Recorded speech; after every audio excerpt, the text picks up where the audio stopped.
Сәлем достар, бүгін біз дәмді көкөністерменен галета дайындаймыз. Өте дәмді, орындалуы оңай, жеңіл тағам. Видеоны міндетті түрде соңына дейін көріңіздер. Ол үшін алдыменен 500 грамм ұнға, 1 шай қасық тұз, 100 грамм сары май немесе маргарин қосамыз.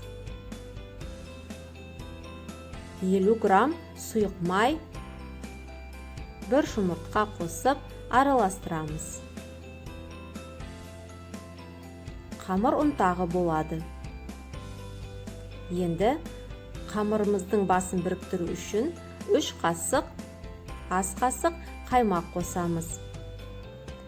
Араластырамыз. Шамасына қарай 80-100 граммдай су қосамыз. Қамыр илеп, тынықтырып қоямыз. Енді сол арада көкөніс дайындаймыз. Баклажанды жуып, жұқа етіп тураймыз. Оған 50 грамм сұйық май қосамыз. Орегано, паприка, құрғақ чеснок, түрлі дәмдеуіштер қосамыз. Араластырып аламыз.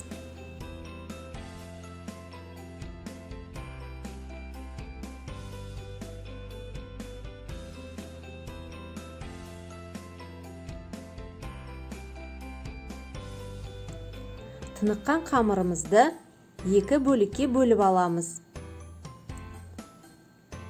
Қамырымызды жұқартып жаямыз. Видеода көрсетілгендей. Қамырымызды табаға саламыз. Үстіне баклажанды теріп шығамыз. Туралған помидор және балғар бұрышын саламыз. Кішкене тұз сеуіп шығамыз. 2-3 ас қасық сұйық май себелеп шығамыз. Видеода көрсетілгендей қамырымыздың шетін қайтарамыз. Жиегіне жұмыртқаны жағамыз. 180 градуста 20 минут баклажанымыз піскенше пісіріп аламыз. Бетіне әдемілеп ас көк себеміз. Ащы болгар бұрышын сепсеңіздер де болады. Біздің дәмді көкөністерменен жасалған галетамыз дайын. Міндетті түрде жасап көріңіздер. Отбасыларыңызға, балаларыңызға ұнайды. Назарларыңызға рахмет, каналға жазылып, лайк басуды ұмытпаймыз.